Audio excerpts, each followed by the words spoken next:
Hey, folks, it's Mark Arum. I hope you're enjoying the Mark Arum Show podcast. A reminder, you can hear this very radio show live Monday through Friday. We're live 6 to 8 p.m. Monday through Friday on 95.5 WSB, Atlanta's News and Talk.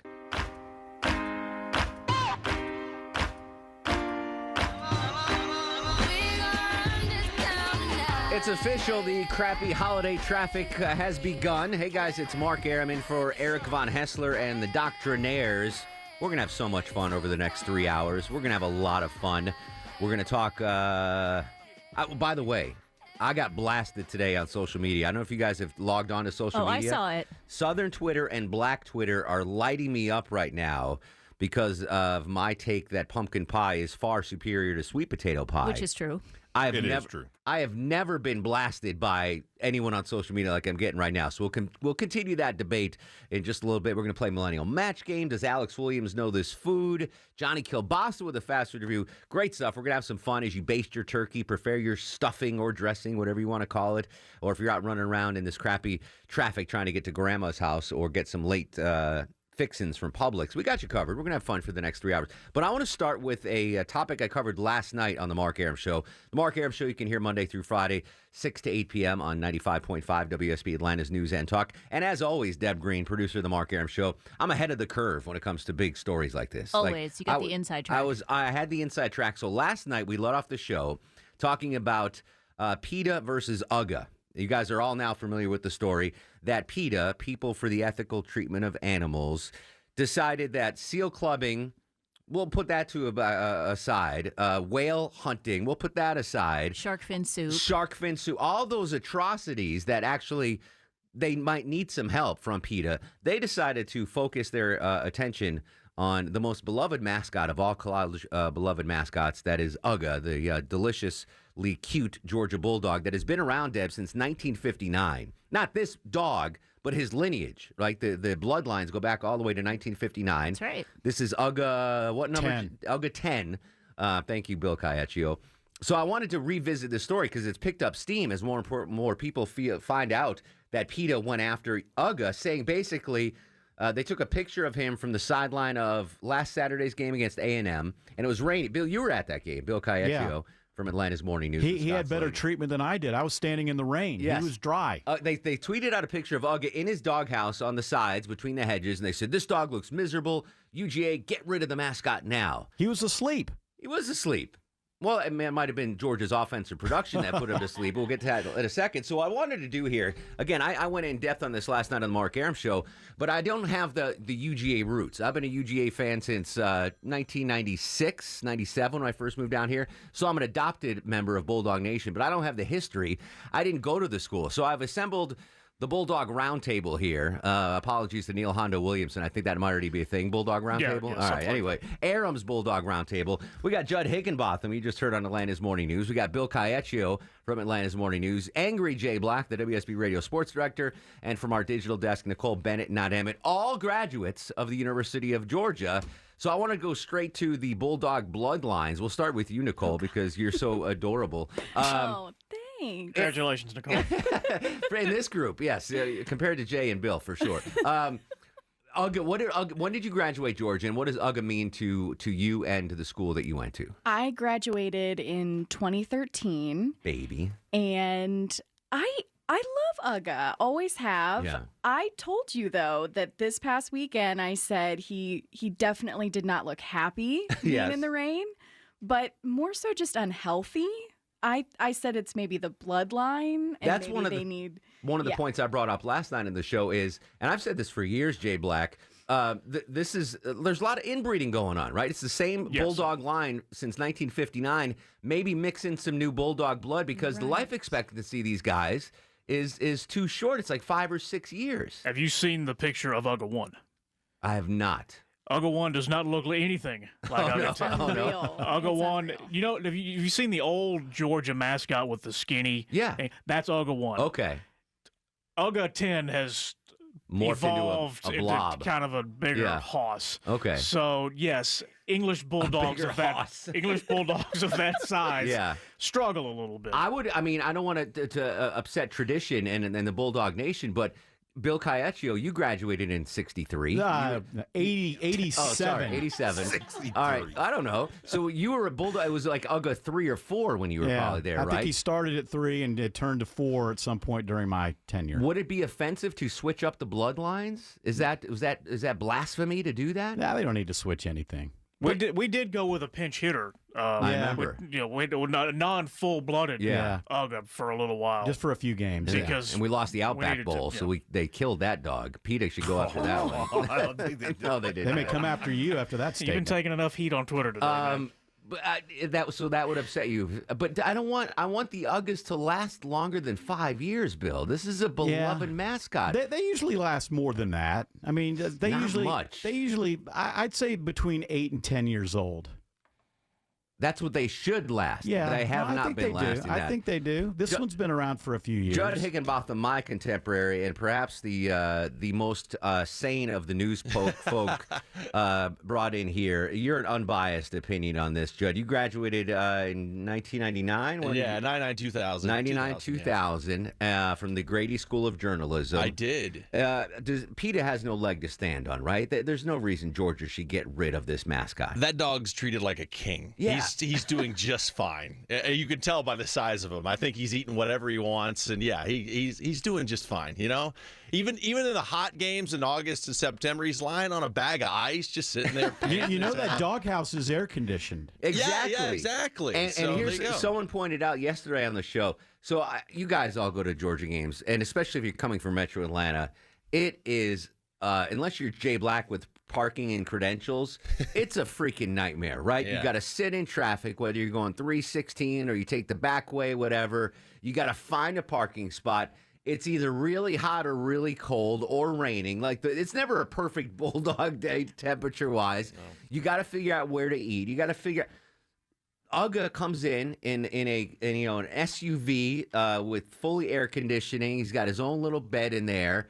He gets whatever food he wants. He's not eating Purina One. He's getting ground chuck from Whole Foods Market, right? I mean, that guy is a well-fed bulldog, and he's got his own little pad that's air conditioning. Bill Caiaccio looked like a drowned rat last Saturday at Sanford Stadium. Absolutely. Did you know that all the previous Uggas, their graves are all at Sanford Stadium? It's kind of creepy. They're all buried there. That is kind of creepy. They're on the southwest side of the stadium. There's the monuments for all the former Uggas. Is Russ there? It was Russ the Yes. one They're that all was there. Well, Russ in Russ Gainesville? was not Russ from Gainesville. No. Russ, What happened to him? He Russ died? was the Russ, the Uga mascot, was the interim mascot, interim. and then got promoted to Uga 9. Forgive my directional lack of direction here. Southwest, where is that? Southwest side is on the bridge side of the stadium. Underneath? No, it's not. It's not. It's actually in the stadium. The graves, yeah, they're actually in the stadium. Did you ever see Pet Cemetery? That's it. Well, they're not digging them up. No, Yeah, all right. Oh, they got a vault. That's kind of creepy. there's no way you could get anywhere close to them. All right, so I mean, I know you guys are biased because you're UGA grads. Go Bulldogs, and this is the home of the Dogs, 95.5 WSB Atlanta's News and Talk. Which, by the way, you can hear. also hear the games on the app. Yes, exactly. Yeah, good job, Good job, Bill. Our coverage tomorrow of good old-fashioned hate starts when, Jay Black? Saturday. I keep thinking today's Friday. It's such a we Friday day. We still got 2 more days. Saturday, sorry. 8 a.m. breakfast for the Bulldogs, and then we'll kick it off at noon from Grant Field. All right, so I understand we're biased here, but I would Well, say Judd's not. He's a Tech fan who that's went to true. Georgia. But I would say the same for. I mean, there's another. Mississippi's got a Bulldog mascot, And right? Texas A&M, who we just played last week, has Yeah. a collie. A collie. Yeah, who met Uga at the game Saturday. My beloved dog Bosco, by the way, who had a rough morning. I was up at like 1 this morning. She was shaking. She went out to go out and poop. You don't need to hear this, but like We're going to anyway. Hurry, poopy. yeah. So she's 14 years old, and probably Jay Black, the most spoiled dog east of the Mississippi. I take care of this dog. Whatever she wants, she gets. Blah blah blah. But she's a pauper compared to Uga.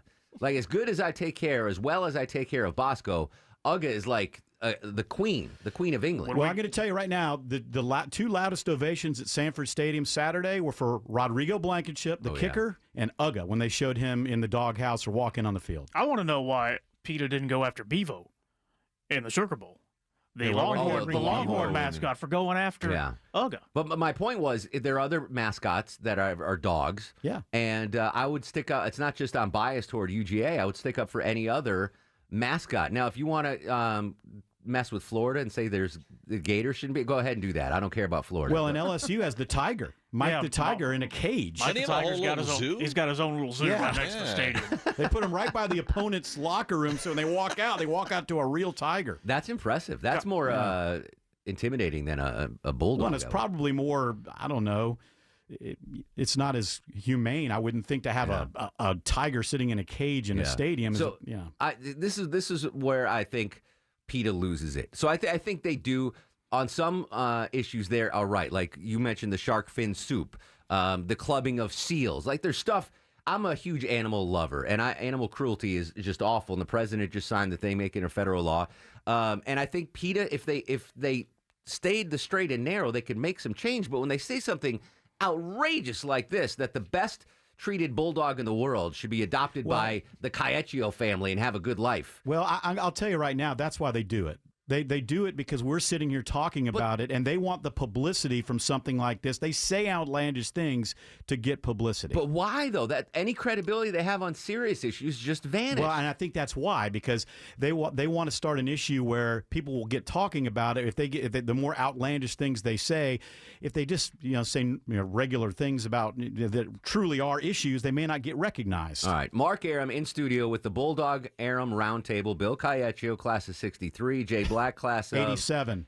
87? No, I'm 87. Oh, sorry. I'm 20 years later. 97, Nicole Bennett, non-Emmett. 2013. And Judd Higginbotham, class of 2000. Class of 2000, yes. Discussing this ridiculous thing that PETA. And so you think this is a calculated? You think they don't really care about it? No, well, I'm sure they may care about it. I wouldn't say that. I don't know how they feel about it, but yeah, it's all calculated to get publicity. And on Twitter yesterday, the Georgia fans were going nuts. I mean, it's like he's not going anywhere. You don't have anything to worry about.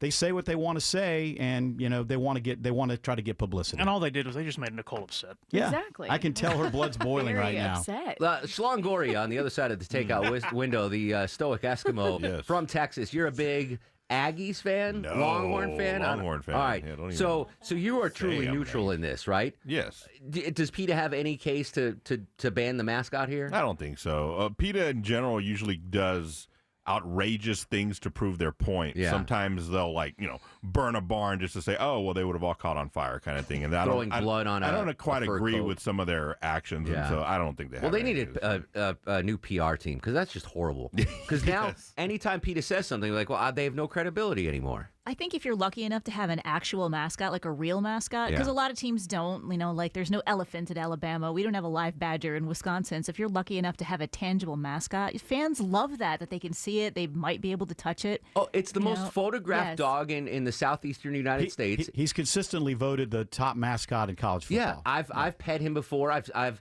had the privilege of walking between the hedges during games and seeing him. He enjoys getting pictures taken. Jay Black, you're there every Saturday. The best behaved dog in the country. Because all those people that come up to him want to take pictures of it, he knows what to do. What about that Auburn player he almost bit? Come on. That was great.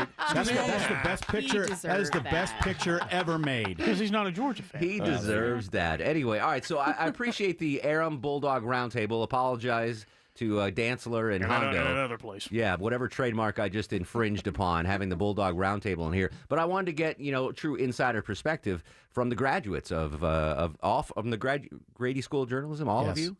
Yeah. Yes. Are you mad, Bill, that your legacy has been, like when you graduated, that was a meaningful degree, right? Yeah. The Grady, and then you got Black and Higginbotham, and well, Nicole picked it up. When she elevated it. She raised the bar she raised the bar again after these two went There was through. a dip, like Thank the Donnan era. There was the Donnan and golf years. That was Judd and Jay.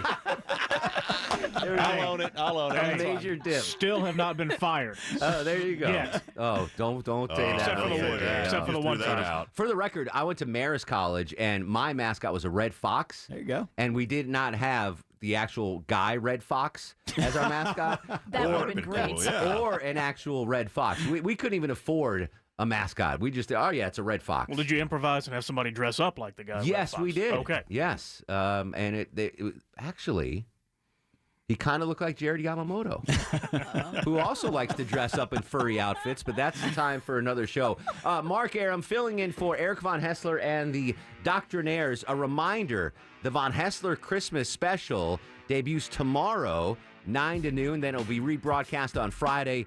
And they put in, I would say, 7,000 man-hours making this thing. They had videotapers and all this crazy stuff. I don't know what the hell is going to happen tomorrow at 9 a.m., but tune in. It's the Christmas special from the Von Hessler Doctrine, 9 to noon on WSB Radio. Mark Arum in for them. I want your take on PETA versus UGA. 404-872-0750, 1-800-WSB Talk on Twitter and Instagram at Mark Arum. This is The Mark Arum Show.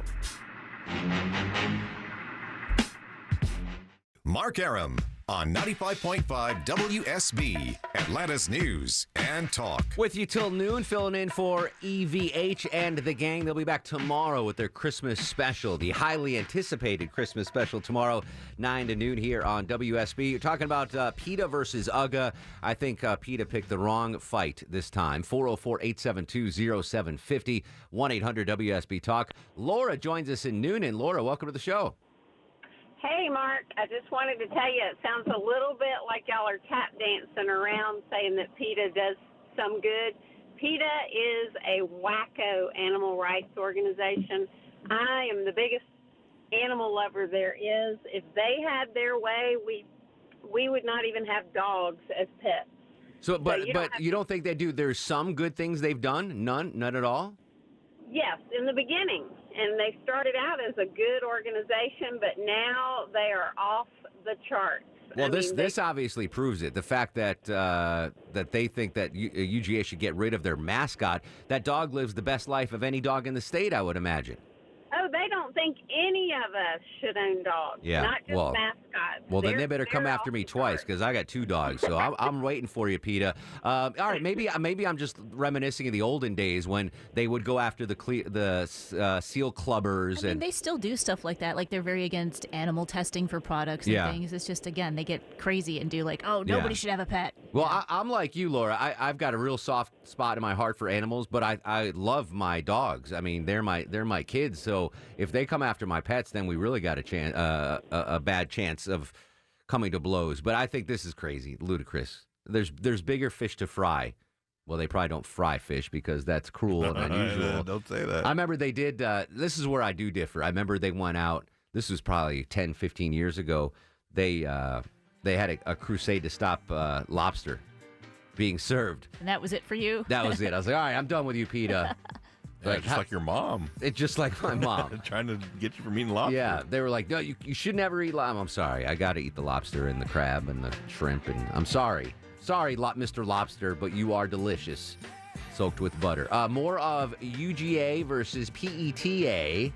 Plus, we got to get into the hotly contested pumpkin pie versus sweet potato pie debate that I started on social media today. And your calls. Come on, jump on board. I take calls. 404-872-0750, 1-800-WSB Talk. Hey, this is Louis Anderson, and you're listening to the Mark Arum Show. Horrible holiday traffic already begun on the south side. Major delays on 75, heading through McDonough and up out of Stockbridge. It's not getting any better all day, folks. Keep it locked right here for your travel plans. Triple team traffic reports throughout the morning, midday, evening, afternoon. Well, you know what? We got Atlanta's only 24-hour traffic center, so you get traffic reports 24/7. And if I don't mention this, Doug Turnbull will stab me. Download the Triple Team Traffic Alerts app.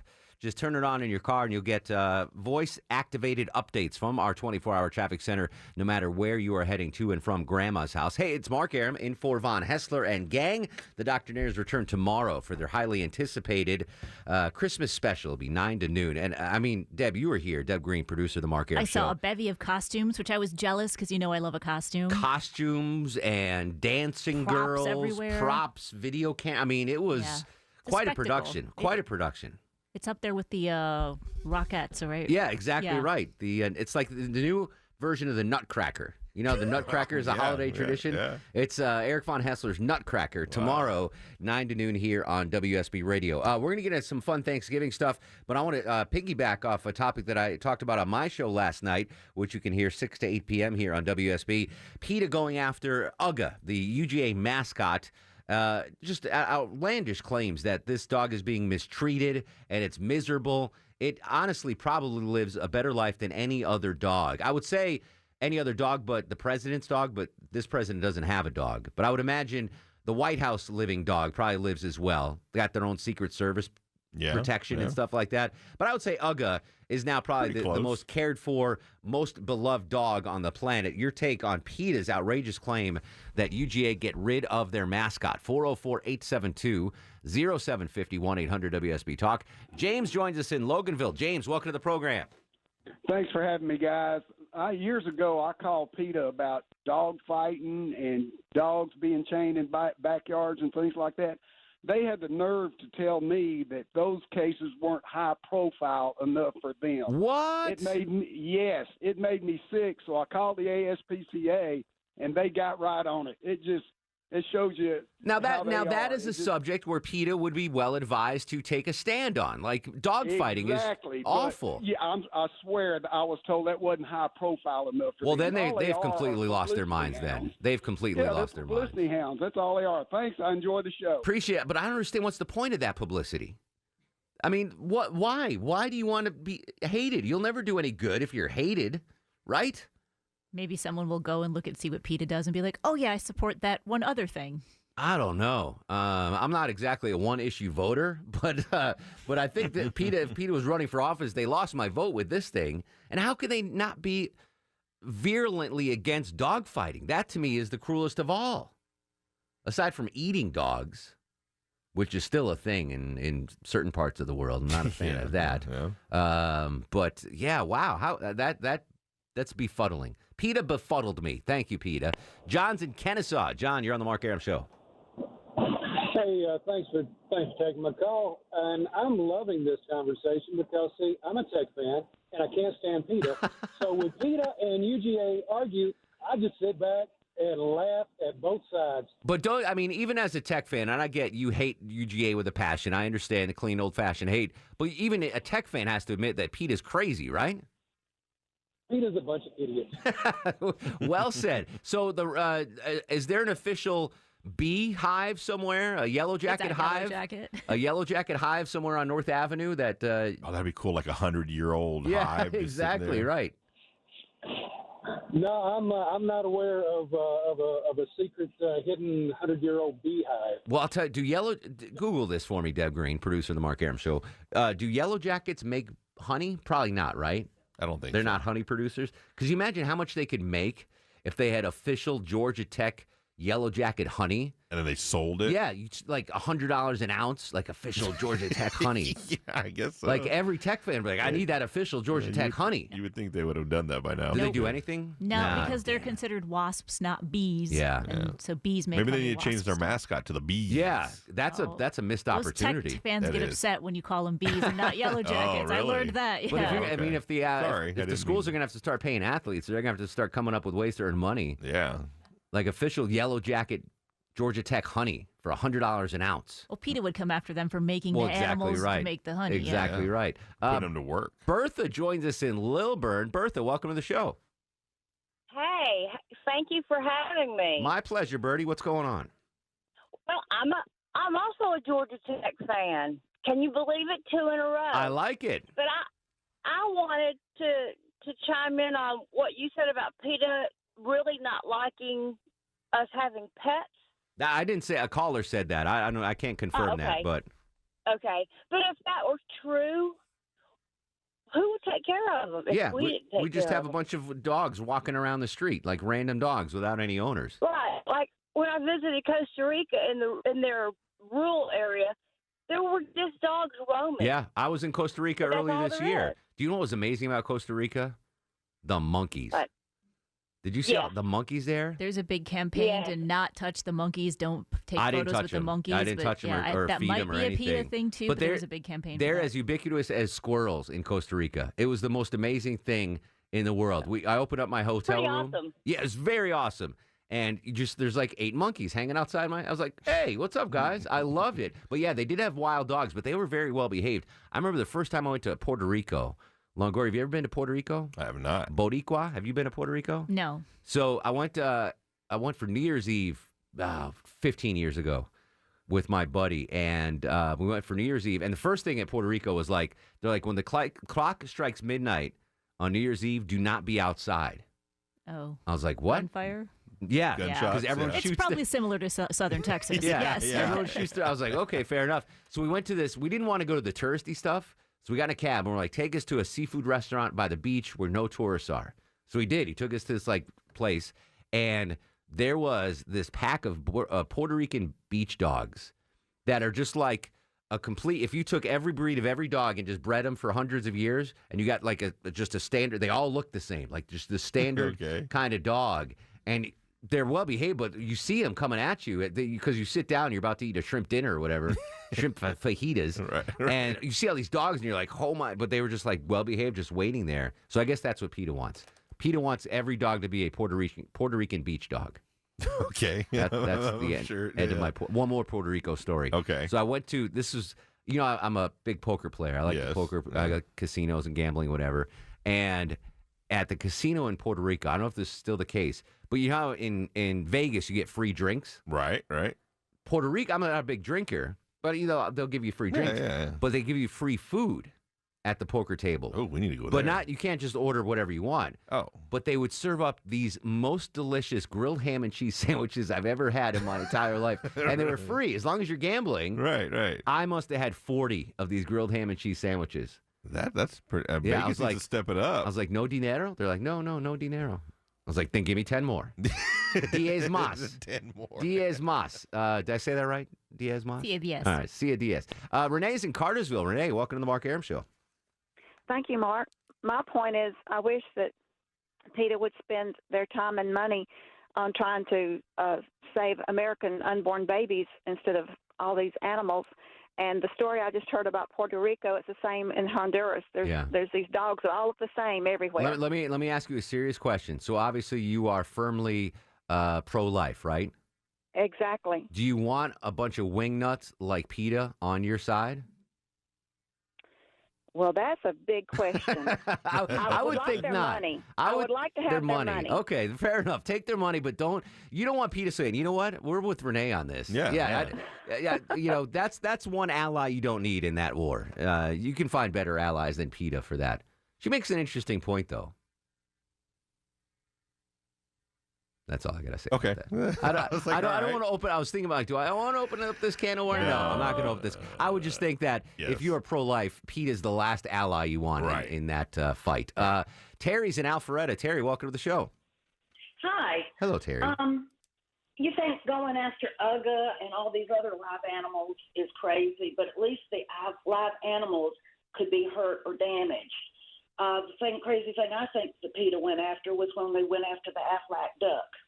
They went after, did they really? Yes. Gilbert Gottfried? They went after Gilbert Gottfried? That's why he lost his job. They went after the Aflac duck. Well, I mean, come on. Do they have to go after Mickey Mouse then? I mean, cartoon mouse?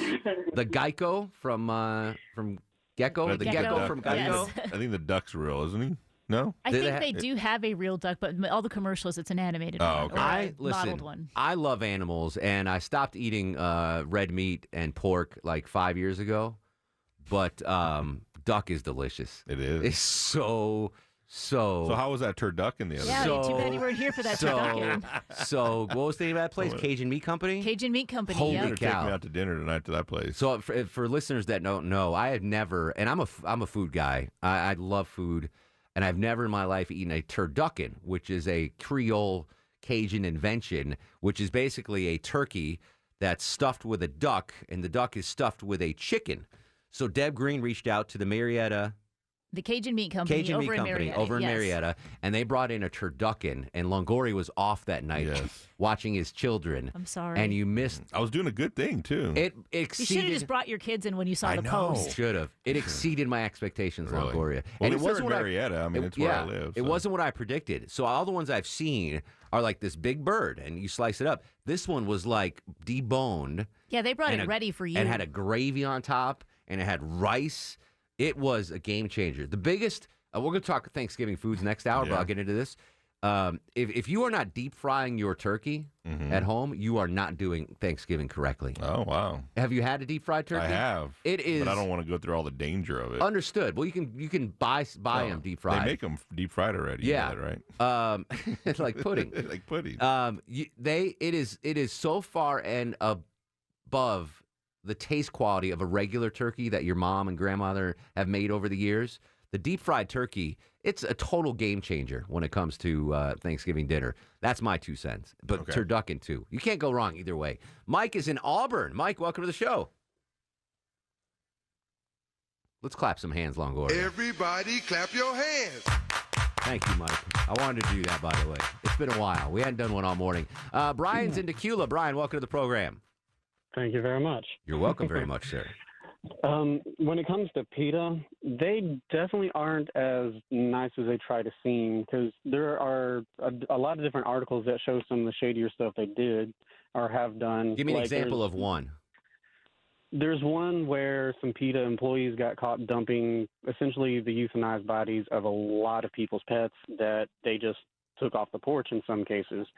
And it's one of those, you can find the articles by Googling them, but they also apparently euthanize most of the animals that they take in, whether they take them from people's porches or whether they're stealing pets. Is that what you're saying? If they see chained up animals, sometimes they'll go and take them because they don't think they should be left out or they shouldn't be chained, which I think is a law here. You can't leave them out chained, right? Yeah, in Cobb County, you can't chain them up. Well, you can't do that. I understand. I don't want dogs outside and dogs in chains and dogs in cars, but PETA's truly lost their mind. This UGA PETA controversy put it in laser focus to me. Your thoughts? UGA, UGA versus PETA. 404-872-0750. 1-800-WSB Talk on Twitter and Instagram at Mark Arum. It's Arum in for Von Hessler on 95.5 WSB, Atlanta's News and Talk. Mark Arum on 95.5 WSB, Atlanta's News and Talk. 66 degrees in Midtown and clear skies for now. We'll check with Kirk Mellish and see if the wet weather has fully moved out of here. Traffic is not. It's going to be a rough travel day, so keep it locked right here on your official traffic station, 95.5 WSB. PETA versus UGA. Tom joins us in Canton, Georgia. Tom, welcome to the show. How are you, sir? Doing great. How are you? Excellent. What's on your mind, buddy? I was talking about PETA and UGA. Excuse me, a little bit congested. Understood.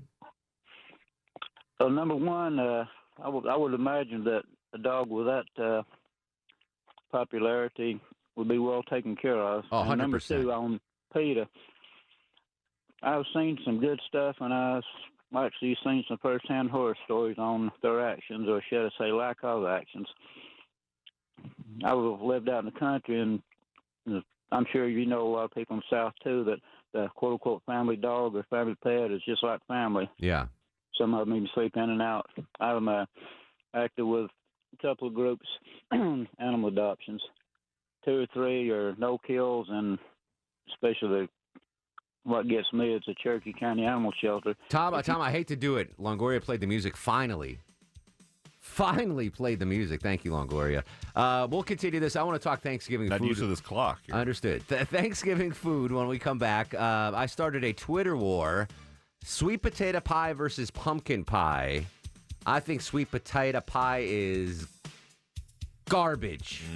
Pumpkin pie way better. Your thoughts next. Plus, Brittany from Accessatl, Millennial Match Game, and a fast food review. Having fun the day before Thanksgiving. Mark Arum in for Von Hessler on 95.5 WSB, Atlanta's News and Talk. 404-872-0750 is the number. No, I run this town to be near you. I stand alone. I stand alone.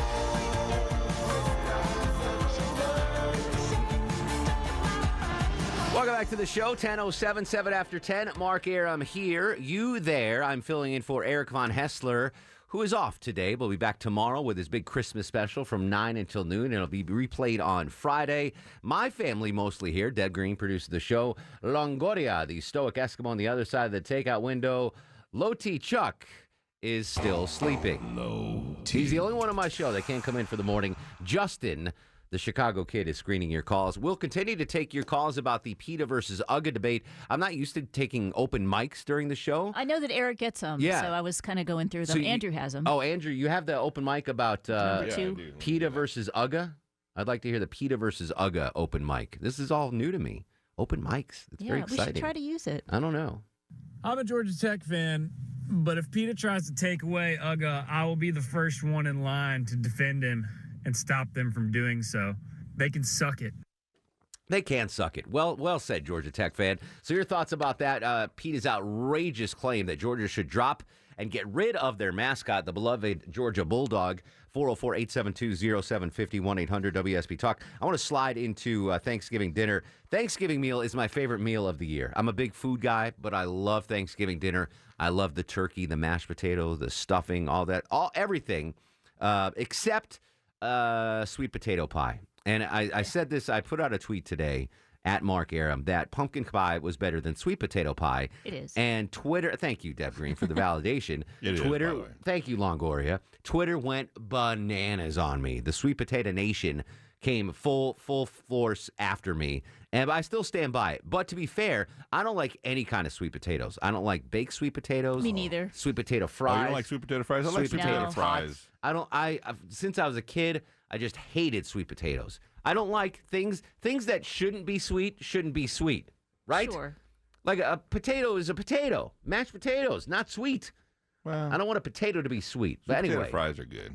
That's about the only thing I That being like. said, if you give me a piece of sweet potato pie, I'm most likely going to eat it. But I stand by my statement that pumpkin pie is a superior pie. Yes. Taste, texture, everything. And it's Thanksgiving. It's a tradition. Thanksgiving pumpkin pie. So your side on the pie debate, the pie divide, as they're calling it online, between sweet potato pie and pumpkin pie. Thanksgiving meals. So it's the best meal of the year. The average American, ready, Longoria? That includes you, even though you weren't born here. The average American consumes a little over 3,000 calories on Thanksgiving with their Thanksgiving meal, which doesn't seem like a lot. No, I do about 6,000. That's about me before noon on a normal day, you think, right? This is what 3,000 calories equals. Okay. So you can either have Thanksgiving dinner, or you can have this. I gotcha. 6 Big Macs. Wow, really? That's your thing. You don't think it's that much, No. But you probably have seconds like I do, right? So you get 2 plates of turkey stuffing and potatoes, or dressing, excuse me. 6 Big Macs? That equals to 6 I don't even know Big if I Macs. could finish 6 Big Macs. This is for you, Deb. The Thanksgiving dinner also translates to 10 Panera Caesar salads. I've never had a Panera Caesar salad, I but couldn't eat 10 salads. it equals 10 of them. 12 Haagen-Dazs quarts of vanilla, or pints, I guess it would be a pint. 12 Haagen-Dazs pints of vanilla ice cream. That's 3,000 calories. Your Thanksgiving meal equals 12 pints of Haagen-Dazs ice cream. Now, a girl can finish a pint, on a sad day. Sure, absolutely. But not 12. Or that 3,000 calories also translates into 14 Krispy Kreme strawberry iced donuts with sprinkles. I could eat about 6 of those. Yeah, without it. Yeah. Well, Krispy Kremes, they shouldn't even have calories. They're so light and fluffy. Yeah, they dissolve. If you can eat just one Krispy Kreme donut, you're a better man than I am. Yes. Because I have to have 4 to be totally satisfied because they're so light and fluffy and delicious. A 160-pound person. That's not me. That's not Longoria. So, like Doug Turnbull, picture Doug Turnbull, would have to run at a moderate pace for 4 hours, swim for 5 hours, or walk 30 miles to burn off a 3,000-calorie Thanksgiving Day meal. That's insane. I just sleep it off. I'm gonna hit more than exactly. It goes away. Yeah. Post Thanksgiving When I wake nap. up, it's gone.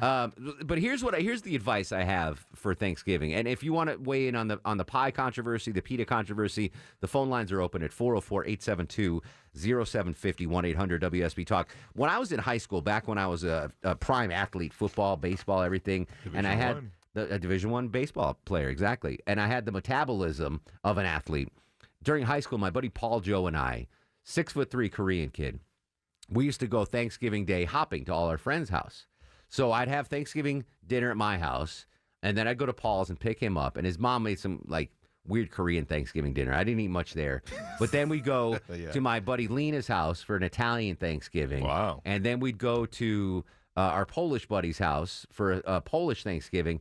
And then one year, in my town in Connecticut, there was a large Lebanese population, and George Balachi was our friend's name. We went over, he had a nice house, lovely family, still keep in contact with them to this day, and we went in for a Lebanese Thanksgiving, and they had a massive spread. I mean, like typical Thanksgiving stuff, with the turkey and the potatoes and the stuffing, but they had Lebanese dishes, khubzi, and all this other. It was an amazing spread. So we were making a plate, and it's kind of like a buffet style, right? So they got all the food out on these big tables in their glorious, beautiful home, and we're filling up, and I take some of the Lebanese food, and then I get the turkey and the stuffing, the potatoes, and I reach the end of the buffet line at George Balachi's house off of New Harwington Road, and I'm looking for the gravy terrain, the bowl, the whatever, the pitcher of gravy, the boat. And there's no gravy boat. And I don't know if they were just, not hip to the gravy thing, being from Lebanon. Right. That they didn't know that gravy hadn't reached them yet. It spoiled the whole meal. I couldn't eat the dry turkey or the dry potatoes or the dry stuffing because there was no gravy on it. And I don't want to be ungrateful. Right. But I gave the food to their bulldog. They had a little Ugga number under one. the table. Lebanese Ugga. I said, here, eat the... And I could not eat it with the gravy. So the point of this story is, everyone harps on, well, you got to cook your turkey this way, or it's stuffing, not dressing. You need the sweet potato pie. You need the pump, whatever. The biggest key to a successful holiday Thanksgiving dinner is gravy. If you don't have good gravy, enough gravy, or any gravy... White gravy or brown gravy for you? I prefer brown. Yeah, the brown. giblet. I don't know. I know. Brown gravy's the better. Yep. Yeah, for 100%. Yeah. But I need some gravy. So as you are making your Thanksgiving dinner today, you're probably starting it today. Deb Green is defrosting her turkey as we speak. Yep. And you're baking your pies. Do not forget about the gravy. That is by far the most important item this Thanksgiving or any Thanksgiving. Because if you don't have gravy, no one's eating your dry-ass turkey. Now, do you think that by the time you got over there, maybe everyone finished the gravy Nope. and they just didn't want to make more? I even asked for the mom. I was like, and she didn't have any. Okay. I was like, Mrs. Balachi, where's the gravy at? Gravy? What gravy? What is gravy? The stuff you pour over the... You can't tell me she didn't know what gravy was. She had no idea what gravy was. I don't know if it was like a Middle Eastern thing, like they just don't have it, or if it's just Lebanon. She was befuddled. She's like, what gravy? What is Maybe gravy? they call it something else, I don't know. But they didn't have it. She didn't know what I was talking about. And I said to George, who was, born and raised there, right. George, where's the freaking gravy? Oh, we don't do gravy. No. What? I mean, if you would have known, you could have brought some from one of the other houses. Exactly. I could have come from Lou Cisco's house, big Italian Thanksgiving. With a bag of Lou, gravy. I'm taking some gravy with me. So the next year, we didn't even try a chance. Oh, you didn't even go? No. We were like, we cut them out. I mean, we're full by that point. But can you imagine? So 3,000 calories at my house, at Paul. Well, Paul's, I didn't eat his mom's Korean food. And I don't have anything against Korean food. His mom was just a horrible just cook. picky. No, his mom was a horrible cook. Nice lady, but horrible cook. So I'd eat 3,000 at my house, like 50 calories at Paul's house, 3,000 at Lena's house, 3,000 at Neil Marashevsky's house, and then I went to George Balachi. So that was 9,000. So let me do the math. And 50. 9,050, yep. That's 18 and a half Big Macs I would eat back in high school. So that is my wisdom to you. You probably knew that already, but just to reiterate it, that gravy is the most important dish for a Thanksgiving dinner. If you do not have gravy, nothing else matters. 404-872-0750, 1-800-WSB Talk. I'm scared to talk to Teresa in Kingston because she wants to talk about dog's heads or something. Teresa, what's on your mind, buddy? Well, I saw this in a magazine, Life magazine, for when they was doing the spookiest places in the world. Okay. And they showed where the birthplace of voodoo, they still sell the supplies. People come from all over the world and stacked up like melons there with dog heads, dried dog heads. What country is this in? I'm don't know if it's Haiti Louisiana. or somewhere else, but Haiti, yeah, probably Haiti. You're right. went there. They might be too scared to get a curse thrown on them. Yeah, I don't endorse that for sure. Dog's heads. But yeah, if you want to do something for PETA, send them there. Okay, there you go, PETA. Go take care of the dog-headed voodoo people before you start messing with Ugga. Kentucky Fry Lee, is this twice in 1 week, Lee? Wow. How are you, buddy? almost twice in 24 hours, I buddy. know. How you doing? I'm living the dream. You can have plenty of gravy tomorrow, I hope, Lee. Well, not exactly, but let me give you, first of all, I want to nominate you. If Hessler ever retires, I want to nominate you for AM radio. Thank you. I better retire before Van Hessler, though. I've got more time in this building than he does, but I appreciate the vote of confidence. I want to put a Jewish Southern twist on Thanksgiving. 'Cause Okay. This is what we did growing up, and I'm telling you, it's more than 3,000 calories. Mom we found a way. We did a rotisserie turkey. Ooh. And okay. she basted it. Her most of her base was Dale's steak seasoning, which is quite delicious. So there goes your sodium count. Okay. Then, of course, we had a salad, but she made kugel, noodle kugel, Noodle kugel, delicious. simmis, Refresh my memory. like apricots, raisins. All right, I'm good with that. I don't need that. Okay, Yeah.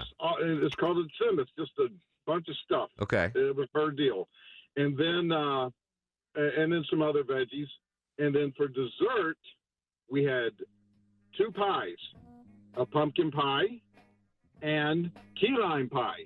Ooh. Now that's a twist on the holiday that I wouldn't mind. A little key. I And prefer I'm key lime pie to telling you, pumpkin. And I'm not saying pumpkin pie is the greatest pie ever. It's not. Obviously, apple pie, blueberry pie, cherry pie, key lime. There's a million pies better.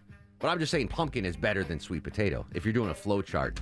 I had a Jewish tradition on Thanksgiving that I'm going to tell you when I come back. Okay. You'll enjoy this one, Longoria. 404-872-0750, 1-800-WSB Talk on Twitter and Instagram at Mark Arum. In for Von Hessler and the Doctrinaires on 95.5 WSB, Atlanta's News and Talk. Mark Arum on 95.5 WSB, Atlanta's News and Talk. 404-872-0750, 1-800-WSB Talk. Getting into the Thanksgiving food talk. Pumpkin pie versus sweet potato pie. Not the greatest pies. Not even the top 50 of pies, either of them, in my opinion. But pumpkin is definitely better than sweet potato. 404-872-0750. Lynn joins us in beautiful Marietta. Lynn, welcome to the show. How are you? Hey, how are you today? Excellent. What's going on? Well, I just wanted to clear some things up about this sweet potato and pumpkin pie war. Now, I think I heard you say something about pumpkin pie being the traditional Thanksgiving dessert. Was I wrong in hearing that? That's the way I was brought up, that it was pumpkin pie. You know, the Indians and the Pilgrims, and they had pumpkin pie and turkey and corn, right? No? Okay, Maize. you may be right, but the only thing I wanted to clear about what you said is maybe next time just word it a little differently and say for certain groups of people, because the reason why we were coming at you like that is for Black people. Mm-hmm. Sweet potato pie is the traditional Thanksgiving pie. Understood. Sweet potato. When I say Yes. traditional, I mean going back to, the first Thanksgiving. But The Pilgrims. The Pilgrims. That might have, but that's probably fake news anyway, because the whole That is Pilgrim probably story true. is all fake news. Like there was never a meal between the natives and the Pilgrims on Thanksgiving. Right. Okay, well, I get you. That makes more sense. But Yeah. definitely, and it's funny because me and my coworkers, like every year, we have this debate. Because every year, because it's like when it's Black people and the white people always say, Yeah. no, seriously, it's funny. White people always say, like, pumpkin pie, and Black people like, no, sweet potato. So I think that's always a fun debate that we have every year. Well, it's And funny actually, is, I grew up in a Jewish household, and my mom would often, we'd have sweet potato pie, Jews nugget. We'd have sweet potato pie all the time, but I just didn't like it. And my mom would make sweet see. potatoes, and I didn't like it. So it's a personal thing. That's new information. I didn't know that. Oh, my about the mom! Jews. My mom loves sweet potatoes and sweet potato pie, and my brother and my dad. It's just me. I just See, okay, well, yeah, I love them. Yeah. Good for Oh, them. So real quick, so here's the tradition. I want to know about your Thanksgiving family traditions. If you got any weird ones, here's the weird one, and I'm not going to put this on all Jewish households. But when I was a kid growing up, we'd go to my grandmother's house on Long Island for Thanksgiving, and my great-grandmother, the matriarch of the family, the piece of turkey that was saved for her, always, the turkey butt. The ass end of the turkey. And then when she passed on, my grandmother inherited the matriarchic mantle and ate the turkey butt. Like that was the prime... Yeah, I don't know why. prime piece. Yeah, the prime piece. So that was my weird Thanksgiving family tradition. Do you have a weird family Thanksgiving tradition. 404-872-0750. This is The Mark Arum Show. This is Henry Winkler. How are you? And you're listening to The Mark Arum Show. How lucky are you? Thank you, Arthur Fonzarelli. Happy Thanksgiving to you and the Cunninghams. Mark Arum in for Eric Von Hessler till noon. You can hear The Mark Arum Show live Monday through Friday, 6 to 8 p.m. on 95.5 WSB. Don't fret. Eric and the Doctrinaires will be back tomorrow with their much-anticipated Christmas special. It'll be 9 a.m. tomorrow.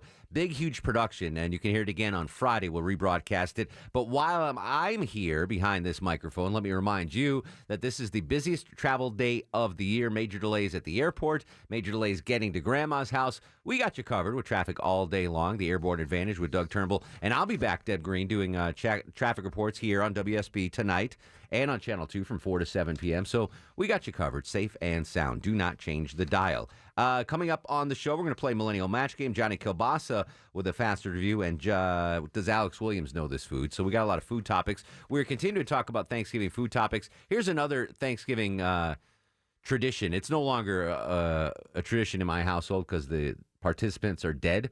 But again, back when I used to go to my grandmother's house for Thanksgiving, growing up, that was it. We'd drive to Long Island and this big Thanksgiving dinner in her living room. And my Uncle Milton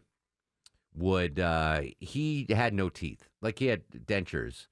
But it was a tradition for him to take his teeth out and put them on the table and then proceed to gum everything on the table.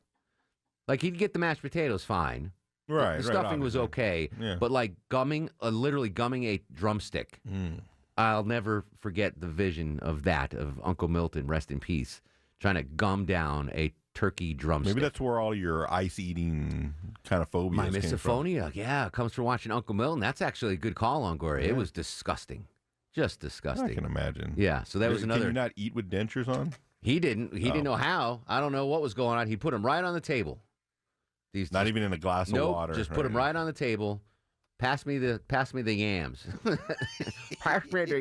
that how he said it? So there you go. What's your crazy family Thanksgiving tradition? 404-872-0750. Rusty is incoming. Rusty, welcome to the Mark Arum Show. Hey, how you doing? I am blessed, sir. How you doing? Doing well. Blessed as well.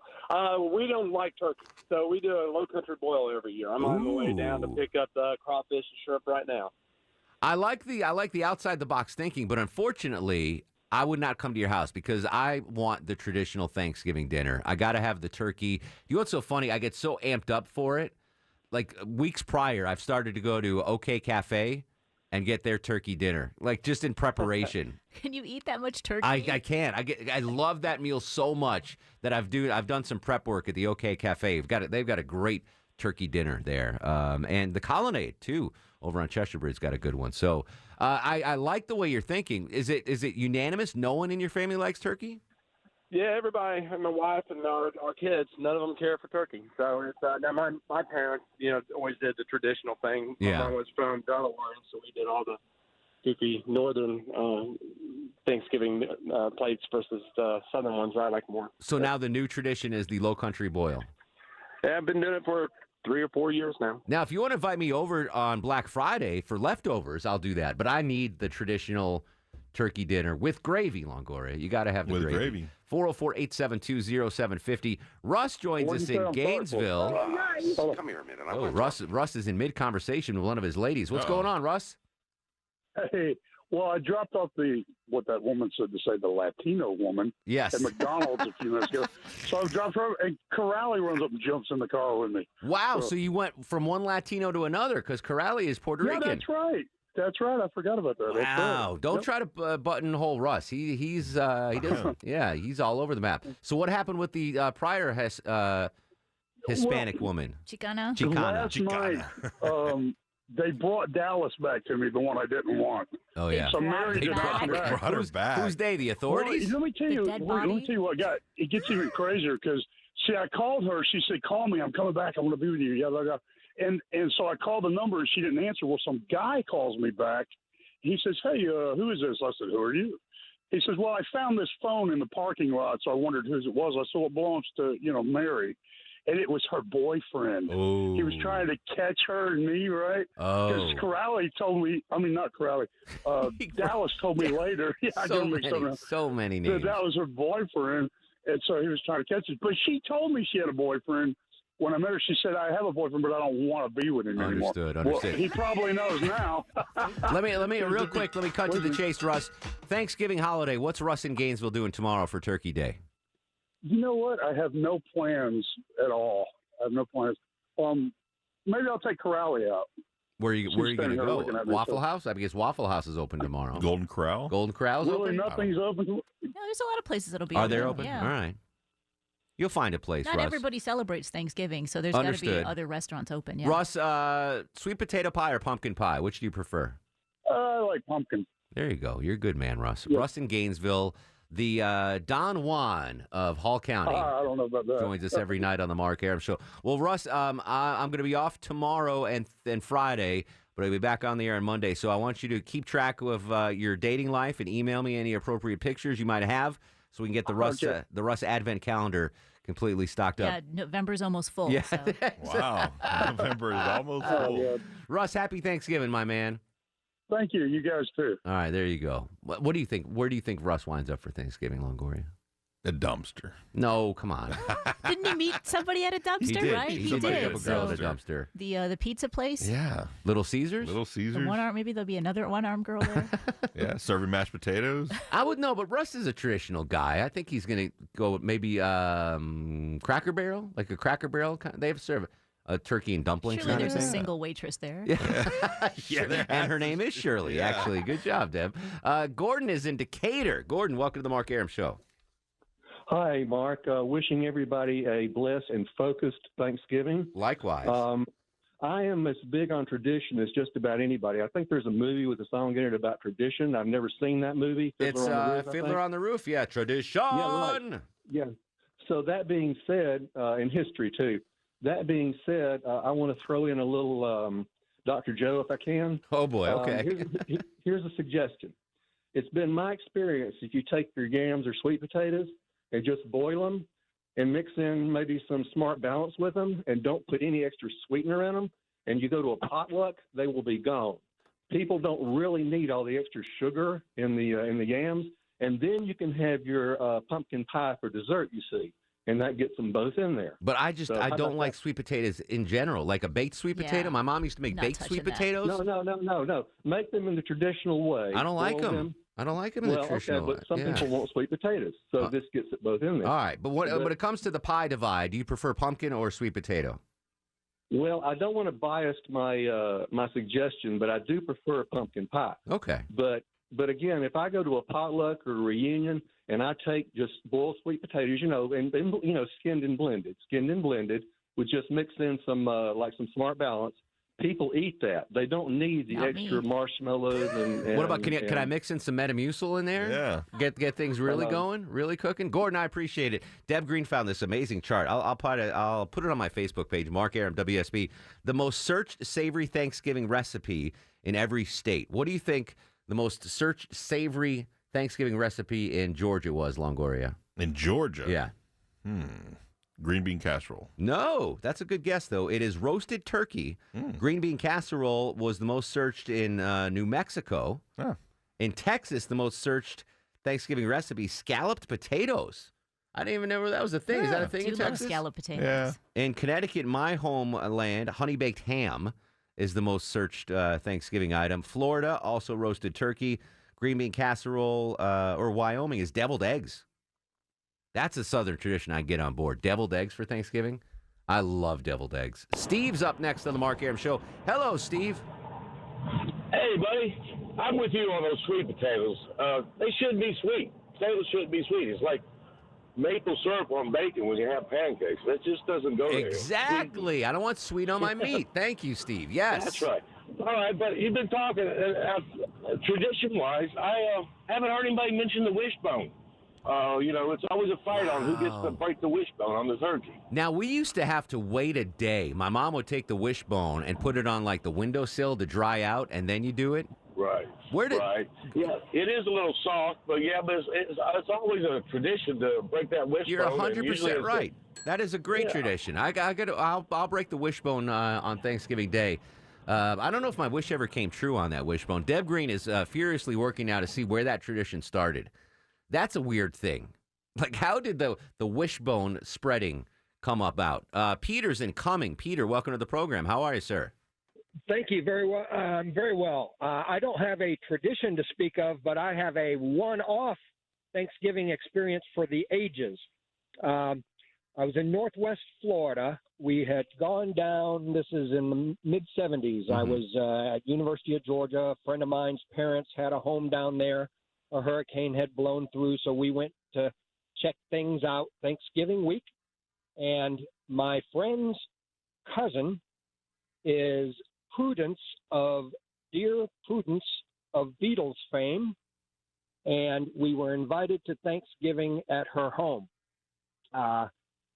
My friend, the cousin, didn't want to go. We were collegians, and he just said it's going to be an awful meal. Okay. And I said, who cares if it's going to be an awful meal? She was old news to him, new news to me. She's a vegetarian. We went over, and really the subject of the Beatles was kind of off limits. She, at that time, was very low-key, didn't want to talk about it, didn't milk the fame, didn't really care that the Beatles were in the Maharaji's compound when she was there. They running out of time, Peter. Got to finish up the story, buddy. Okay, that's it. I had Thanksgiving with Prudence of Beatles. Okay, Dear all Prudence. right. Well, there you go. I was waiting for like a food fight to begin at the end of that story.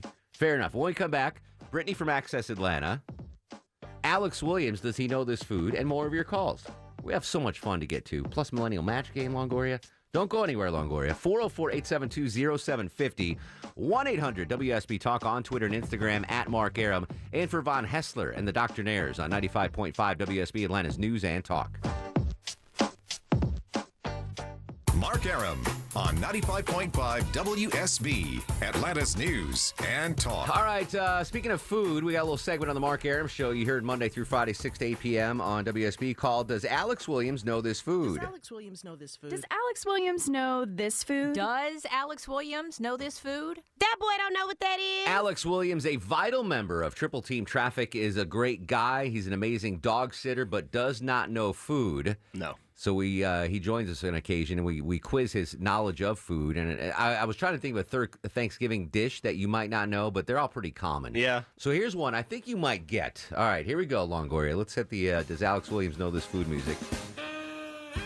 The food that I'm asking Alex Williams is steak tartare.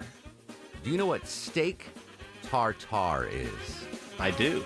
What is steak tartare? Because you fed it to me before. I did? Yeah. Oh, dagnat. What is it? Isn't it like raw steak, pretty much? Yeah. Uncooked steak with a little egg on top. The Dagnat. only reason I knew it is because you fed it to me before. All right, I'm going to give you... Oh, good for you. I'll give you the one that Deb Green said. I already think I asked him this, though. Do you know what spanakopita is? A Spanish dish? That boy does not know what that is. No, it's a Greek dish. But you got steak tartare. I forgot I gave that to you. That's right. All right. My food knowledge is so being gross, passed and you along. ate that? Steak tartare? And he ate it? He ate it. I did. Yeah. It wasn't bad. He likes everything but sweet treats. Yeah. Guess so. All right, there you go. Alex Williams, part of Triple Team Traffic. They got you covered as you deal with the Thanksgiving traffic out there. Mike's in Sandy Springs. Mikey. He likes it. Hey, Mikey. Sorry, Mikey. William's in Atlanta. William, welcome to the show. Hey there. How are you? Hey, William. What's going on? Good. I have a couple of cooking tips from a well-seasoned chef of 40 years experience. Oh, go ahead. We got 30 seconds, though, Chef. Okay. One, a little tiny wisp of fresh ground black pepper into pumpkin pie. Ooh, Gives okay. it an amazing little twist. Little It just sort of kick. elevates all of the flavor of the pumpkin. Okay, and the second and then one? Save all your pan drippings all year long from chicken, turkey, whatever you're cooking in a roasting pan. Keep them in your freezer and add them to your gravy. Well, Longoria keeps his drippings in the freezer anyway. I don't know what he does with them, but he keeps all his drippings there. Every single one of them. I need 2 contestants to call right now to play Millennial Match Game when we come back. 2 contestants, 404-872-0750, 1-800-WSB Talk. After news, weather, and traffic, we'll dive head deep into Millennial Match Game on The Mark Arum Show.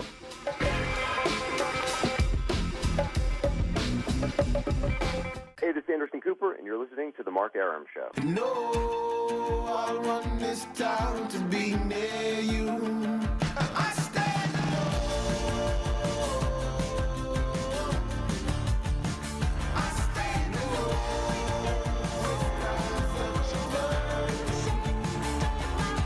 It is 11:08 on the Wednesday before Thanksgiving. Mark Arum here, you there. I'm filling in for Eric Von Hessler and the Doctrinaires. They'll be back tomorrow for their highly anticipated Christmas special, 9 to noon here on WSB. The Mark Arum Show, heard Monday through Friday, 6 to 8 p.m. here on WSB Radio. I'm very honored to fill in during the daylight hours here for the Von Hessler crew. My crew's with me, Deb Green, Longoria, and Justin screening your calls. We'll get back to your calls in just a second, but a staple of the Mark Arum Show is Millennial Match Game. Heard every Monday and Friday at 6:08. Monday and Wednesday at 6:08 p.m. Thank you, Deb Green. But I figured I'd bring it on Friday, a little daylight edition of Millennial Match Game. It's not Friday. It's also Wednesday. Yeah. God bless. Let's play Millennial Match Game. All right, hold on.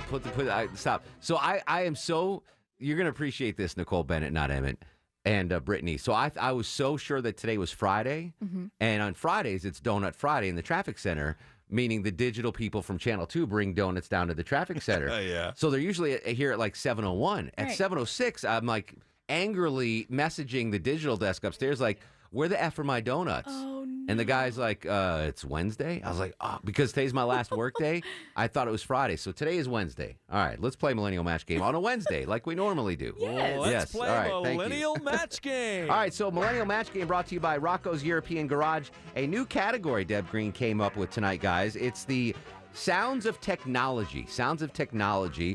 Let's meet our contestants in studio. We're going to do a twofer here. Nicole Bennett, not Emmett. Tell the folks a little bit about yourself. I'm about to fail so hard. No, it's going to be fun. It's going to be fun. Yeah, so I'm the digital producer for WSB Radio, and I'm so sorry for what is about Social to media happen. coordinator? Social media Well, coordinator. there you go, the That's my made-up other title. She's from Georgia, and you're how old? I am 29. 29. I had to think about that Wow, for a you're getting up second. there. Little. I am. You look a lot younger than that. Oh, You'll be thank playing you. Brittany from Accessatl. Brittany Tenenbaum. I don't know if you saw my eyes, but they got real big when you just said the sounds of category. technology. Yeah, it's fine. You'll be fine. Brittany, tell the folks a little bit about yourself. So I handle everything for Access Atlanta. Everything that's cool to do around Atlanta, we got you covered. Yeah. You can follow us on Instagram at Accessatl. And she's on the Mark Arum Show every Friday telling you about what's going on this weekend. She's going to do that after Millennial Match Game. And how old are you, dear Brittany? Oh, God. Well, You can make up a number. No one's going to check your... let's see. I get carded everywhere I go. Yeah. So people think I'm like 18, which is fine. But I'm 34. Get out of here. Really? You guys look so young. Yeah. All right, so 2 older millennials. Right. Let's meet our contestants on the phone. Ralph is in Cartersville. Ralph, welcome to the Mark Arum Show. How are you, buddy? I'm doing fine, Mark. How are you? Excellent. Tell the folks a little bit about yourself, Ralphie. Live in Cartersville. Been here for 26 years. Originally from Connecticut, just like you. Where in Connecticut are you from, Ralph? Milford. So Oh, nice Connecticut. All right, Ralph's from I nice live down on Connecticut. Worcester Street quite a bit, getting Sally's and Peppy's. Excellent. The best pizza in the world. You're going to be playing Vicky in Monroe, Georgia. Vicky, tell the folks about yourself. Hey, I'm Vicky from Monroe, born and raised here, so looking forward to Thanksgiving tomorrow. Excellent. Well, thank you for playing Millennial Match Game. Again, brought to you by Rocco's European Garage. Today's category, Sounds of Technology. So here's the deal, Ralph and Vicky. I'm going to play some audio, a sound from technology, and you have to guess whether the millennials will know what makes this sound. So you guys don't need to know the answer, Ralph and Vicky. You just have to guess whether the millennials will know. You understand? Absolutely. All right. Ralph, we'll start with you, my friend. Sounds of Technology. Will millennial Nicole, 29 years young, know what sound this is from? Welcome. You've got mail. I'm going to play Goodbye. one more time. Welcome. You've got mail. So, Goodbye. Pretty much, I know what that is. I'm sure Ralph knows, but will Nicole know what sound those are from?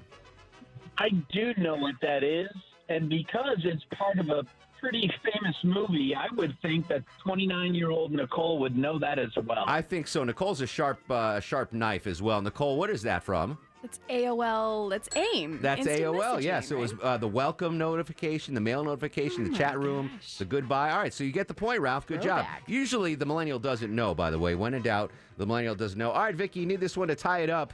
Will millennial Brittany know what this sound is?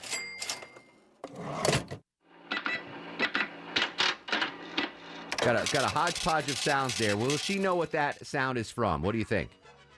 I don't think she'll know. You say no. Brittany, the millennial, 34 years young. You want me to play it again? Sure. All right, here we go. One more time. What makes that sound? Sounds of technology. What makes that sound, Brittany? A supermarket cash register? That is a cash register. Good job. See, this is easy, guys. This is easy. No point for Vicky. All right, Millennial Match Game continues. Ralph, sounds of technology. I think, I'm not going to sway your answer, but I think Nicole will get this sound. Are you ready?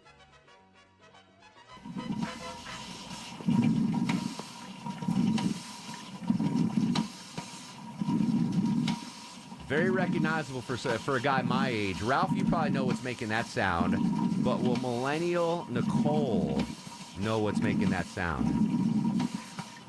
I don't believe she'll know. You say no. All right, I'd add more faith in Nicole. Nicole's got her hand in her face right here. Her face in her hands. What do you think? You want to hear a little more of it? Sure. It's something you love. Oh, a coffee maker. It is a coffee maker. Exactly. I was going to say a snowplow. It's an old school percolator. That's a coffee, one of those old school coffee pots. Yeah. So Nicole comes in and makes coffee in the traffic center every morning. Okay. Every morning. Right, and so I know you love coffee. All right, I kind of screwed you on that one, Ralph. No point. That's okay. All right, Vicky, sounds of technology. Listen closely. Will Brittany, the millennial, know what sound this is? I'll play it again. One more time. What do you think? Brittany, the millennial, will she know what sound makes that noise? I don't think she'll know. You say no. Brittany, prove her wrong. What sound is that?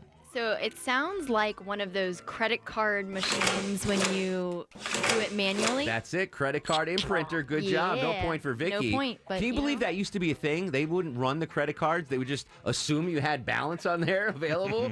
Like back when I was in college, they didn't have the machines to run it. I did not know that. You would hear this. Like, I could be overdrawn by $6,000 on my credit card. They have no way of knowing. They're like, sure, you can get this for a code, Arum. No, we just do Venmo. At Burlington Coat Factory. There you go. All right, good job. All right, here we go. It's Millennial Match Game brought to you by Rocco's European Garage. Round 2. What's the score, Deb Green? We've got Ralph with 1, Vicky at a 0. All right, 1-0. Very low. It's a pitcher's duel, if you will. Ralph, you're up now with Nicole Bennett, not Emmett. Will Nicole Bennett, not Emmett, know what this sound is?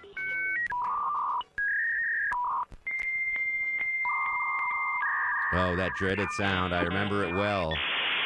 But will Nicole Bennett, 29 years old, will she know what sound that is? What do you think, Ralph? Because she knew the first one, I believe that 29-year-old Nicole will know this one as well. The face of an angel, Nicole Bennett, not Emmett. Do you want to hear them again, or are you good? No, we do not have to hear that again. Okay, good. No. Thank you. Thank you very much. That's dial-up internet. That is dial-up internet. Good job. Point goes to Ralph.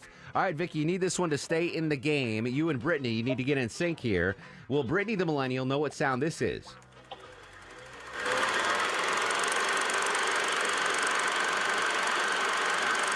Very recognizable for the boomers out there, for the Gen Xers like me. But she's a millennial, Vicky. Do you think she'll know what sound that is? I don't think she'll know what that is. You say no. Let's hear a little bit more of it. Yeah, that was a little bit more of it. I need some belief in me. I think you know it, Brittany. No confidence in Brittany. There it is. What's that sound, Brittany? So I wouldn't be doing this, but if I was married, my husband would be blowing leaves. A leaf blower. That is a good guess. No. It's not? No, that is a film projector. Do you know what a film projector is? I do. Yeah. That kind of sounds like a leaf blower, though. Like a really bad leaf blower. Yeah. Anyone want to back me up on? Yeah. It does. Okay. Yeah, all right. But Vicky gets the point, so good job. Vicky gets the point. Everyone's happy. Good job, all right, Vicky. Here we go. Millennial Match Game continues, brought to you by Rocco's European Garage. Sounds of technology. Mark Arum in for Eric Von Hester, perhaps for the last time. Here we go. Ralph, will Millennial Nicole know what sound this is? This could be a tough one. I'm not going to sway your choice here, but this is going to be a tough one for her to get.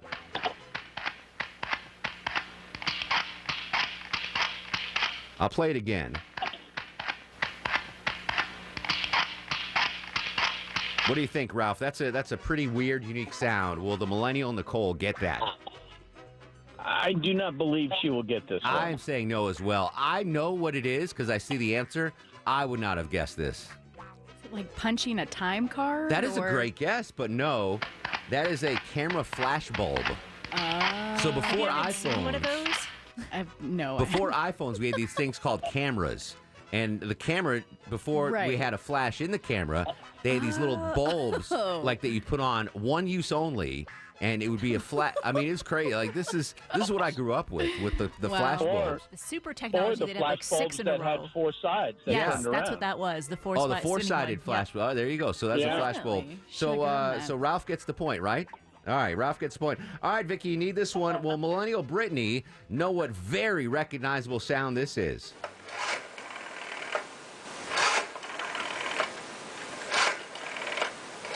Oh, that's bringing up memories from my childhood. What do you think, Vicky? Will Millennial Brittany know what sound that is?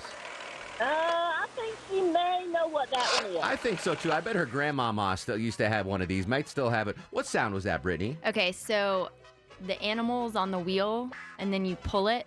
The animal's on the wheel, and then you pull it. Yeah. You know what to make the noise like this is a pig. You agree, Nicole, right? agree. You, Yeah. Nicole exactly what it agreed. is. No, that was a rotary phone. That was a rotary phone. Guys, I'm so good at this. But I remember I had that game with the animals on the wheel. Yes. All right. It was yellow, and it had pigs and a, you know, and then exactly. you Here's pull the it. dog. Right. Yes. No, that was an old I know in my rotary brain, phone. in my childhood, what these sounds are. Let me just hear that again. Yes. Yeah, it sounds just like that game with the animals on it. All right, end of round 2 of Millennial Match Game. What's the score, Deb Green? Ralph 3, Vicky 1. All right, hang on, guys. We'll finish up Millennial Match Game. Great job so far by Millennials Nicole and Brittany. Mark Arum in for Eric Von Hessler on 95.5 WSB Atlanta's News and Talk. Mark Arum on 95.5 WSB, Atlanta's News and Talk. Final round of Match Game, the Millennial Edition, brought to you by Rocco's European Garage. What's the score, Deb Green? We've got Ralph at 3, Vicky at 1, and it's Ralph's turn. Ralph's turn. Here we go. Sounds of technology on Millennial Match Game. Ralph playing with Nicole Bennett, not Emmett. Ralph, will Nicole Bennett, not Emmett, 29 years young, a millennial, know what this sound is? Oh, I remember this sound growing up very, very well. What do you think, Ralph? Will Nicole know? I don't know. 29 years old. I mean, I've got socks that old. I don't think so. I don't think so either. Nicole, what is that sound? An emergency signal of Not really. That's when, TV stations didn't used to be on 24/7. Right. That was the TV sign-off. Oh. So and that would wake you up in the lazy boy. Oh, all right, the TV, I must go to sleep now. It had All these right, color bars on it. Ralph gets the point. my Vicky, gosh. here we go. You need this one. Will Millennial Brittany know what sound this is from? That's a really tough one. You know what? Forget that one. I'm going to give you a different one. Will Millennial Brittany know what this one is?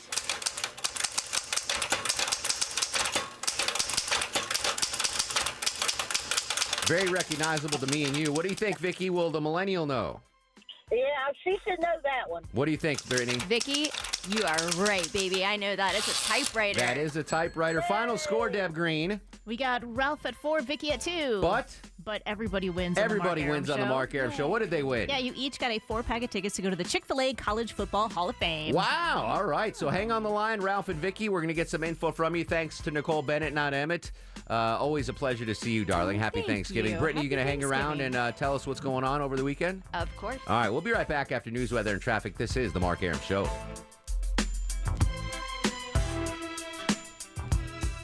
Hey, this is Ray Liotta, and you're listening to the Hey, do you know about the USA? Do you know about the government? Can you tell me about the Constitution? Hey, learn about about the USA? We the people, in order to form a more perfect union, establish justice, ensure domestic tranquility, to provide for the common defense, promote the general welfare, and secure the blessings of liberty to ourselves and our posterities, to ordain and establish this Constitution for the United States of America. Welcome back to the show. The day before Thanksgiving, Mark Arum in for EVH and Pals. I'm with my gang here till noon, and you can listen to the Mark Arum Show Monday through Friday, 6 to 8 p.m. The holiday rush hour has already begun. You just heard Alex Williams. Major delays on the south side already. We called it this morning on Atlanta's Morning News. We got you covered with traffic and weather updates throughout the evening, the overnight hours, and all Turkey Day tomorrow as you head to grandmother's house to celebrate Thanksgiving. Johnny Kielbasa is going to join us in just a second with a fast food review. We'll go back to your calls as well, but fresh off an amazing first appearance. That was your first appearance ever on Millennial Match Game, Brittany. And I crushed it. Good. I didn't win, but I kind of crushed it. Well, the millennials never win. It's for the contestants. You did well. You did very well. Good job. Yeah, Thank very you. good job. Brittany joins us every Friday on the Mark Arum Show. Today's Wednesday, I know. But after Turkey Day, folks are going to want some fun things to do around Atlanta. What are their options this weekend, Brittany? Yes, we've got a whole roundup of holiday things to do when the family comes in town and you are at a loss of what to do besides sitting around and eating food and drinking alcohol. So we've got Snow Mountain over at Stone Mountain Park. They basically turn this into a whole 400-foot snow-covered tubing hill area. So you can play in the snow, get your thrills and chills on their Daredevil Plunge, which is the tallest, fastest slope ever. Tickets for adults and kids over 3 years old are going to start at $34.95. But it's a good, half-day activity or sorry, now That's you can hear okay. me better. Yeah. A whole half-day activity or whole day activity if you want to spend time going on that. Sledding is fun. Yeah, okay. it's great. A little tubing area. And then License to Chill Snow Island is kind of the same thing. They have a Parrot Mountain Slide, one of the fastest snow rides in North America as well. You can take a spin on the ice rink, play in the snow, enjoy a fun new scavenger hunt to find Santa. I know you want to go find I want to find Santa. and take a picture with him. He's missed my house 45 straight years. Just riding Saint on that Nick. sled right over the roof. St. Nick, where are you, my friend? All right, that's cool. Exactly. And then we've got the Garden Lights Holiday Nights exhibit over at Atlanta Botanical Garden. One of my favorite things to do. Have you ever done that Longoria with the girls? Yeah. That is really cool. It's awesome. And if it's not too cold, it's great. Yeah. And you can get some hot chocolate. They've got s'mores, take in the lights. They have music that goes along with the lights. I like when it's colder, though. I mean, it's 68 degrees on Peachtree right now. I don't want anything Christmassy at 68 degrees. I like it when it's nice and cold. Yeah, I'm just saying like not 20 or 30. No. You know? But give me 38. Right, exactly. Give me 38. That's exactly where I'm comfortable for the Christmas time temperature. Totally. So adult tickets will be $20 and kids 3 to 12 start at $17. So I highly suggest going out to get a s'mores and look at the beautiful garden lights over at Atlanta Hold on, let me Botanical stop you for a second, Longoria. So if you take your kids to the Botanical Gardens, your ticket is $20. Yeah. The kids are 17. Yeah. Is that $3 off enough of you to incentivize you to bring the kids? Well, not really. No, but, right? But memories. Hashtag Well, I understand. memories. But usually it's like adults 15, kids 5 and under free, or kids 5 and under $2. You know, that doesn't seem like a huge discount Yeah, for they the, just took for the $3 children. off. Yeah, like $3. I mean, it's $3. I'm still paying $34 for both of them. Exactly. I don't know. I just wanted to. Memories. I understand. Memories are more important. Memories. All right. What else? So we got the Botanical Gardens. Anything else cooking? And then another thing that is pretty cool, we went to go get a VIP tour of this before it opened. Santa's Fantastical over at Sandy Springs. It is a art, technology, and nostalgia experience, and they have live performances, state-of-the-art technology, Instagram-worthy moments like a gingerbread Instagram house. Everyone's talking about this. Yeah, the Instagram pictures. Yep, and a virtual or digital snowball fighting kind of thing. Oh, a very slide. We did a whole thing on it, and they have a 21 and up bar called Santa's Stash, so you can get some sangria and a beer and wine. Is there an admission charge there?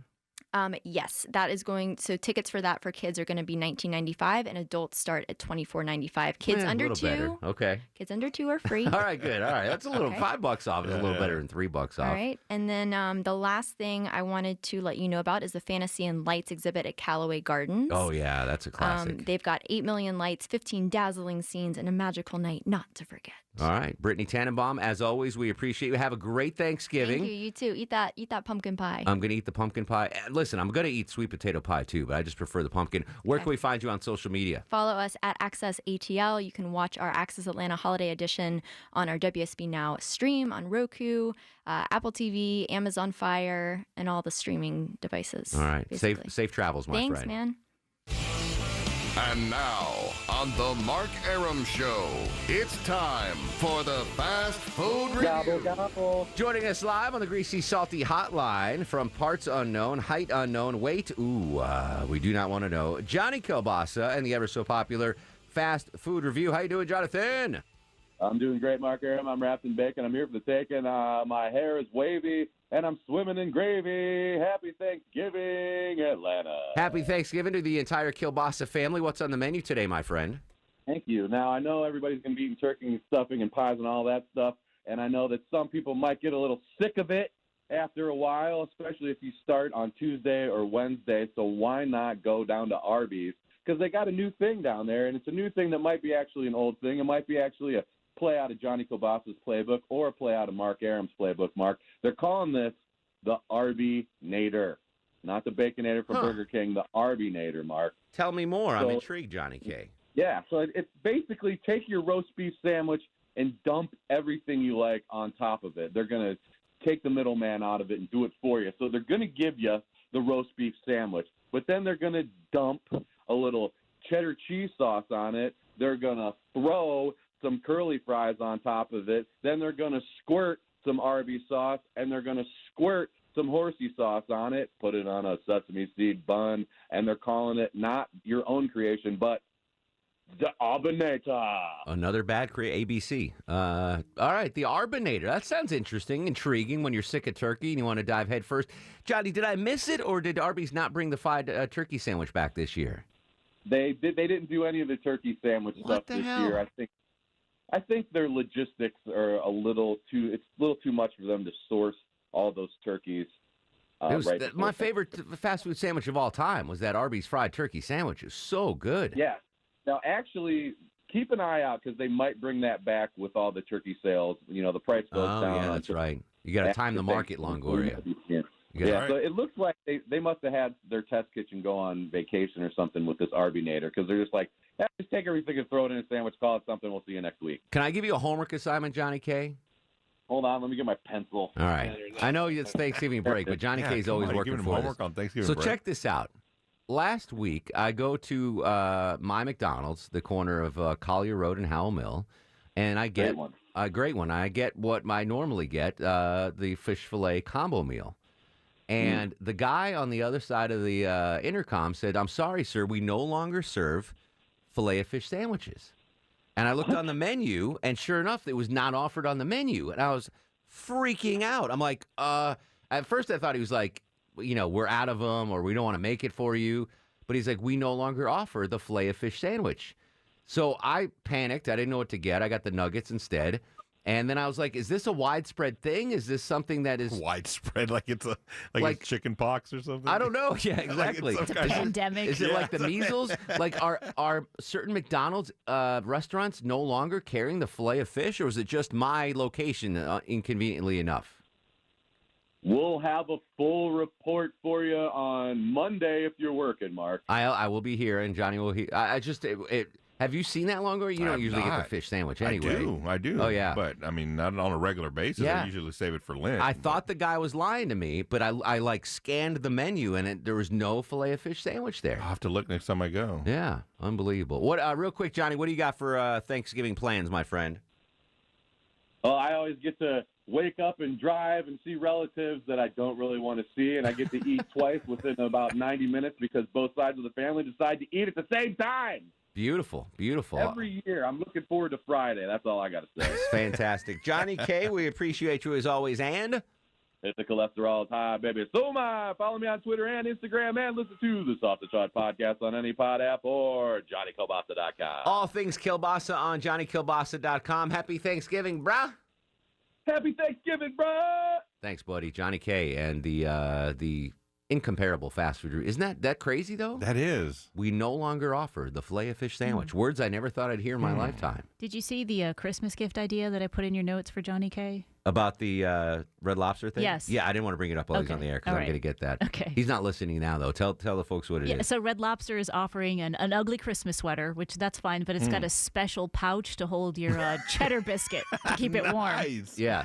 So it's I had a cheddar biscuit last night from there. Did you go there? Well, my wife went there earlier. Brought you I just, All right, I you might just have to ate the get two biscuit. now. Yeah. Now you have to get two. Does it come with the biscuit, or do you have to? Oh, it doesn't say. It just says it keeps it warm. Biscuit. All right. Those Cheddar Bay biscuits are to die for. Julie's in Stone Mountain. Julie, thanks for hanging on so long. What's going on, buddy?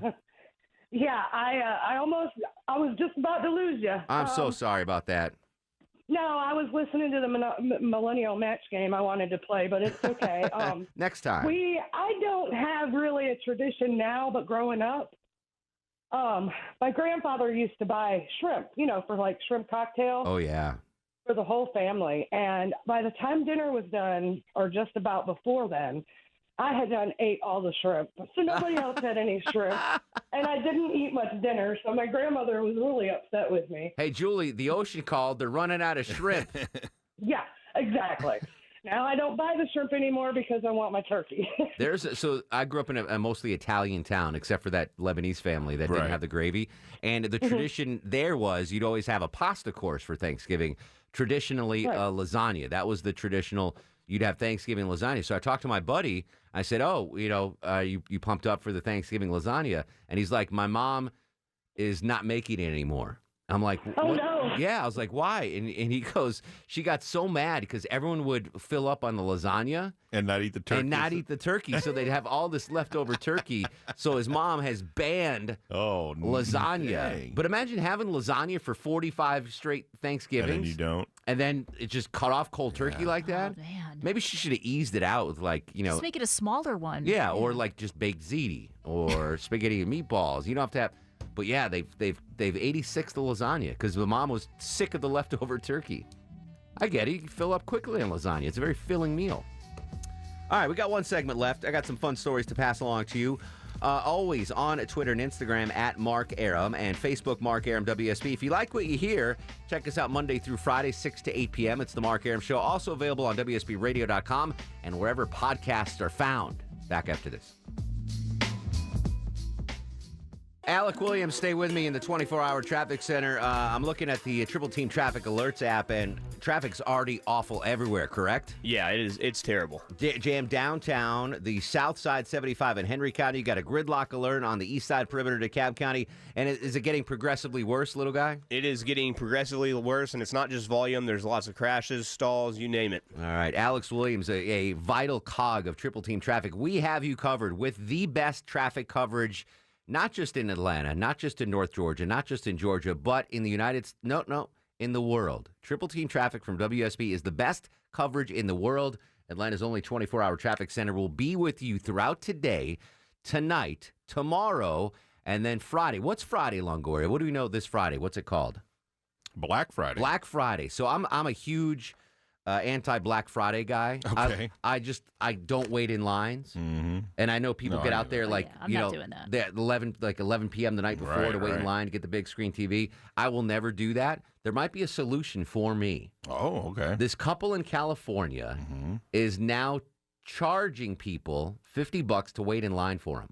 It's not bad, $50. Right? Yeah, and especially if it's like a 10-hour, that's like $5 an hour. That's not very. It's nothing. Yeah, and if you're getting to save $400 on a TV or something, why not pay two bananas $50 to wait in line? They're in California, though. I don't think they'll come here. $50 each. It's a couple. We'll wait outside any store in Upland, California, the night before the Black Friday sales. And this is not just unique to them. Apparently, this is becoming a wait in line So thing. then the person comes in last minute and gets in. Yeah. Right? Is that what they're You doing? just They're not swap shopping places. for them. No, They're you just swap places with them. So you like have if the to do door that? opens at I'm saying if the door opens at 5, right? Then you show up at 4:59. I don't want to show up at all, though. Oh no! They're just gonna wait in line for you. They're not gonna do shopping They're just saving for you a spot. Yeah. Can I give him Longoria's Discover card and say, hey, listen? Maybe. That might be $75. His rush card. Oh, I'm not getting up at 5 though. All right, that takes away some of the fun of it. Like I'm not waiting in line. I'm not showing up at 5 a.m. on Black Friday. But you're an internet shopper. I bet that's a thing. You do Cyber Monday. I have a great schedule for shopping. So I'm usually sleeping right now, but usually I get off at like 10 a.m. And before I go to bed at noon, I can go to anywhere. Oh, yeah, and it's nobody There's there. no, like, I'll go to the malls. I'll go to Target. I'm the only person in there. Yeah. Me and old people walk in the mall. That's it. Yeah, the speed Swishy walkers. suits, yeah. Exactly. So I never have a problem waiting because I never have to wait. So if I ever have to wait, I don't do it. So maybe, I bet you that's going to catch on. Absolutely. So apparently it's an out-of-work couple, and they're looking to make ends meet. Mm-hmm. I guess that's a good deal. So check that out. Ask your unemployed nephew, hey, here's $50. Wait in line for me. Yeah, exactly. Do we have time for Star of the Show? Sure. Let's do Star of the Show, Longoria. So many to choose from tonight. Today, this afternoon, Wednesday, not Friday. Alex actually knew the food. He did. Who else did you? What did No, you I say? said it was actually before noon. It is before noon. Gosh darn, Longoria. Brittany made her debut. Brittany made her debut. Nicole. All right, we'll give it to the three millennials. Brittany, Little Guy, and Nicole Bennett, not Emmett. They all three get stars of the show. Everyone did a great job today. Longoria, thanks for coming in early. You know what? Longoria gets one, too. And Deb gets one. Oh. We all get one. Oprah? You're just handing out? I'm throwing them out. Everyone but Chuck gets star of the show. I'm down with that. The Von Hustler Christmas special tomorrow, 9 a.m. Don't miss it. We'll continue the conversation on Twitter and Instagram at Mark Arum, Facebook, Mark Arum WSB. In the meantime, go to sleep, little baby. Little baby, go to sleep, you little baby. Guests of the Mark Arum Show stay at the All Suite Omni Hotel, located in the heart of Chicago's Magnificent Mile.